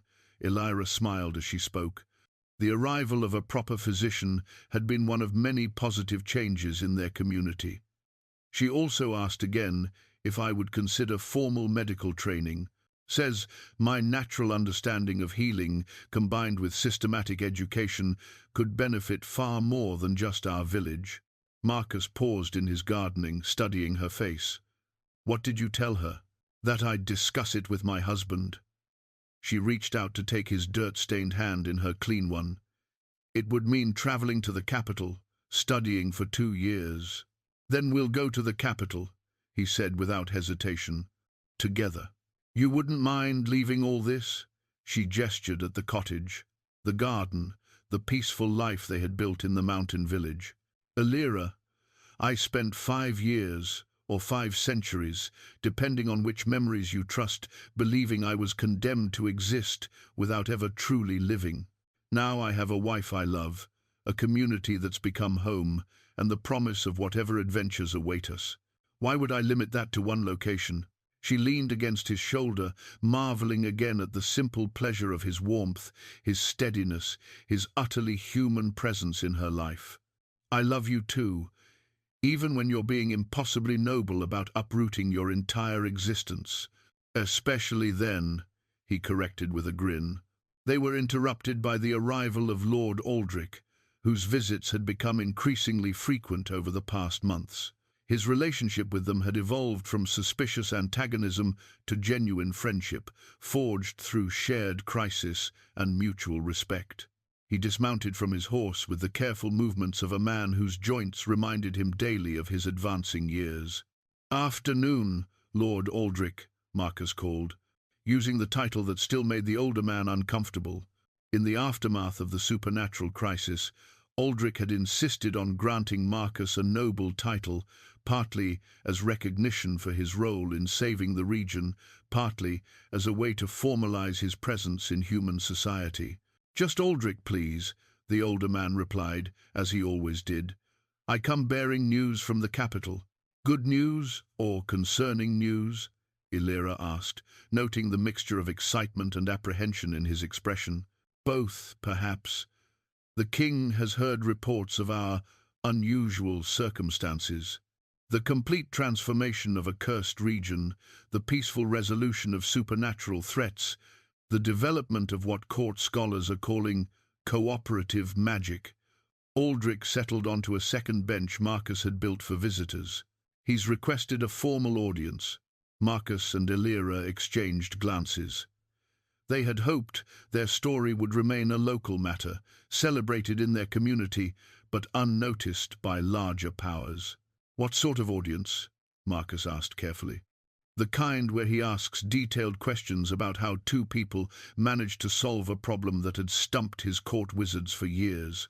The kind where he wonders if these techniques could be applied to other supernatural threats plaguing the kingdom. He wants us to become professional monster hunters, Elira said, understanding the implications immediately. Or professional monster redeemers, Aldrich corrected. There's a difference, apparently. The court has received reports of other vampire sightings, other supernatural entities causing problems. But after what happened here, some are questioning whether destruction is always the only solution. Elira felt Marcus tense beside her. They had found their peace, built their quiet life, and now the wider world was calling them back into supernatural conflicts. "What did you tell him?" she asked. "That I would present the option to you, but that the choice was entirely yours to make." Aldrich's expression softened. "You've already given enough, both of you. No one would blame you for choosing private happiness over public service. But people are suffering," Marcus said quietly. "People like I was, trapped in supernatural circumstances they never chose. If we have knowledge that could help them, then we help them," Elira finished. "Not because kings command it, but because it's right." Marcus smiled at her, love and admiration shining in his very human eyes. Together, always together. They sat in comfortable silence for a moment, watching the sun set over the mountain peaks that surrounded their village. The future stretched ahead of them, uncertain but full of promise. Whatever challenges awaited, whether in the capital's lecture halls, the king's court, or the wild places where supernatural threats still prowled, they would face them as they had faced everything else since that night when a scarred woman chose to trust a lonely vampire. "When does the king expect an answer?" Elira asked. "When you're ready to give one," Aldrich replied, though he did mention that the royal library contains the largest collection of medical texts in the kingdom. For someone interested in formal training, Elira laughed, recognizing the not-so-subtle incentive. 2 years from now, then?" "After I complete my studies. 2 years," Marcus agreed, squeezing her hand. "Time enough to enjoy being ordinary before we become extraordinary again." The first stars appeared in the darkening sky, and inside their cottage, candles flickered to life in the windows. It was the same cottage where they had first spoken honestly to each other, where they had risked everything on the possibility that love could triumph over fear. Now it was simply home, the place where two people had learned that the greatest magic was not supernatural power, but the choice to build something beautiful together, one ordinary day at a time.